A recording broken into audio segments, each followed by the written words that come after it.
Om Sairam. Chapter 30. Drawn to Shirdi. In this chapter, the story of two more devotees that were drawn to Shirdi is narrated. Preliminary. Bow to the kind Sai, who is the abode of mercy and who is affectionate towards his devotees. By his mere darshan, he does away with their fear of this bhava, that is samsar, and destroys their calamities. He was first nirgun, that is formless, but on account of the devotion of his bhaktas, he was obliged to take a form. To give liberation, self realization to the bhaktas is the mission of the saints, and for Sai, the chief of them, that mission is inevitable. Those who take refuge in his feet have all their sins destroyed, and their progress is certain. Remembering his feet, Brahmins from holy places come to him and read scriptures and chant the Gayatri mantra in his presence. We who are weak and without any merits do not know what bhakti it is, but we know this much that though all others may leave us, Sai won't forsake us. Those whom he favors get enormous strength, discrimination between the unreal and the real, and knowledge. Sai knows fully the desire of his devotees and fulfills the same. Hence, they get what they want and are grateful. So, we invoke him and prostrate ourselves before him. Forgetting all our faults, let him free us from all anxieties. He who, being overcome with calamities, remembers and prays Sai thus, will get his mind calmed and pacified through his grace. This Sai, the ocean of mercy, says Hemat Pant, favored him, and the result of this is the present work, Sai Satcharitra. Otherwise, what qualifications had he, and who would undertake this enterprise? But as Sai took all the responsibility, Hemat Pant felt no burden nor any care about this. When the powerful light of knowledge was there to inspire his speech and pen, why should he entertain any doubt or feel any anxiety? Sai got the service in the form of this book done by him. This is due to the accumulation of his merits in the past births, and therefore he thinks himself fortunate and blessed. The following story is not a mere tale but pure nectar. He who drinks it will realize Sai's greatness and all pervasiveness. Those who want to argue and criticize should not go in for these stories. What is wanted here is not discussion but unlimited love and devotion. Learned, devout, and loved, learned, devout, and faithful believers are those who consider themselves as servants of the saints, will like and appreciate these stories, otherwise, will take them to be fables. The fortunate bhaktas of Sai will find the Sai Leelas as the Kalpataru, that is, wish fulfilling tree. Drinking this nectar of Sai Leelas will give liberation to the ignorant jivas, satisfaction to the householders, and a sadhana to the aspirants. Now to the story of this chapter. Kakaji Vaidya. There lived in Vani, Nasik district, a man named Kakaji Vaidya. He was the priest of the goodness Saptashringi there. He was so much overwhelmed with adverse circumstances and calamities that he lost peace of mind and became quite restless. Under such circumstances, one evening he went into the temple of the good goddess and prayed unto her from the bottom of his heart and invoked her aid to free him from anxiety. The goddess was pleased with his devotion, and the same night appeared to him in his dream and said to him, "You go to Baba, and then your mind will become calm and composed." Kakaji was anxious to know from her who that Baba was, but before he could get any explanation, he was awakened. Then he began to think as to who might be that Baba to whom the goddess has asked him to go. After some thinking, he resolved that this Baba might be Trambakeshwar, that is Lord Shiva. So he went to the holy place, Trambak, that is Nasik district, and stayed there for 10 days. During this period, he bathed early in the morning, chanted the Rudra hymns, did the Abhishekam, that is pouring unceasingly fresh cold water over the pindi, and did other religious rites. But with all that, he was as restless as before. Then he returned to his place and again invoked the goddess most pitifully.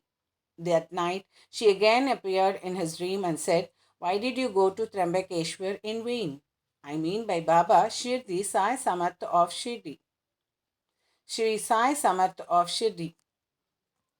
The question before Kakaji now was how and when to go to Shirdi and how to see Baba.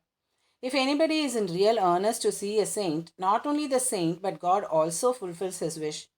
In fact, the Sant and the Anant are one and the same.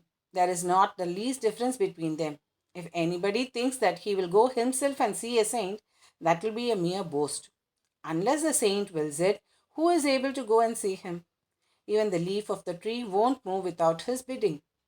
The more anxious of a bhakta is for the saint's visit, the more devout and faithful he is, the more speedily and effectively is his wish satisfied to his heart's content. He who invites anybody for a visit also arranges everything for his reception, and so it happened with Kakaji. Shama's vows. When Kakaji was thinking his visit to Shirdi, a guest came to him at his place to take him to Shirdi. He was no other than Shama, a very close and intimate devotee of Baba. How he came to Vani at this juncture, we shall just see. Shama was severely ill when he was very young, and his mother had taken a vow to her family goddess Saptashringi at Vani that if the son got well, she would bring and dedicate him at her feet. Then, after some years, the mother herself suffered much from ringworms on her breasts. At that time, she again took another vow to her deity that if she got all right, she would offer her two silver breasts. These two vows remained unfulfilled. At her deathbed, she called her son Shama to her and drew his attention to the vows. And after taking a promise from him that he would fulfill them, she breathed her last. After some time, Shama quite forgot about those vows, and thus 30 years elapsed. About this time, a famous astrologer had come to Shirdi and stayed there for a month. His predictions in the case of Sriman Bhuti and others came true, and everybody was satisfied. Shama's younger brother Bapaji consulted him and was told that his mother's vows that his elder brother promised to fulfill at her deathbed were not yet fulfilled. Hence, the goddess was displeased with them and bringing troubles on them. Bapaji told this to his brother Shama, who was then reminded of the unfulfilled vows. Thinking that any further delay would be dangerous, he called a goldsmith and got a pair of silver breasts prepared. Then he went to the masjid, prostrated himself before Baba, and placing before him the two silver breasts, requested him to accept them and free him from the vows, as he was to him, his Saptashringi goddess. Then Baba insisted upon him to go himself to the temple of Saptashringi and offer them in person at the feet of the goddess. Then, after taking Baba's permission and Udi, he left for Vani and searching for the priest came to Kakaji's house. Kakaji was then very anxious to visit Baba, and Shama went there to see him at that very time. What a wonderful coincidence is this! Kakaji asked him who he was and whence he had come, and on learning that he came from Shirdi, he at once embraced him. So overpowered was he with love. Then they talked about Sai Leelas, and after finishing the rites of Shama's vows, they both started for Shirdi. On reaching the place, Kakaji went to the masjid and fell at Baba's feet. His eyes were soon bedewed with tears, and his mind attained calmness. According to the vision of the goddess, no sooner did he see Baba, his mind lost all its restlessness and it became calm and composed. Kakaji began to think in his mind, what a wonderful power is this? Baba spoke nothing, there was no question and answer, no benediction pronounced. The mere darshana itself was so conducive to happiness, the restlessness of my mind disappeared by his mere darshan. Consciousness of joy came upon me. This is what is called the greatness of darshan. His vision was fixed on Sai's feet and he could utter no word. Hearing Baba's Leelas, his joy knew no bounds. He surrendered himself completely to Baba, forgot his anxiety and cares, and got undiluted happiness. He lived happily there for 12 days, and after taking Baba's leave, Udi and blessings returned home. Kushal Chand of Rahata. It is said that a dream which we get in the small hours of the morning generally comes out true in the waking state. This may be so, but regarding Baba's dreams, there is no restriction of time. To quote an instance, Baba told Kaka Sahib Dikshit one afternoon to go to Rahata and fetch Kushal Chand to Shirdi, as he had not seen him since long. Kaka Sahib accordingly took a tanga and went to Rahata. He saw Kushal Chand and gave him Baba's message. Hearing it, Kushal Chand was surprised and said that he was taking a noon nap after meals when Baba appeared in his dream and asked him to come to Shirdi immediately and that he was anxious to go. As he had no horse of his own nearby, he had sent his son to inform Baba. When his son was just out of the village border, Dikshit's tanga turned up.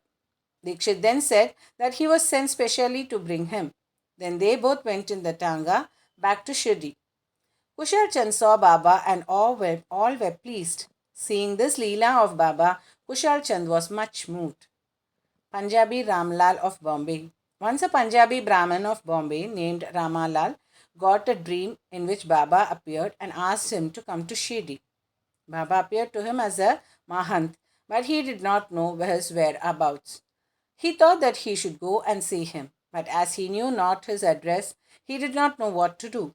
But he who calls anybody for an interview makes the necessary arrangements for the same.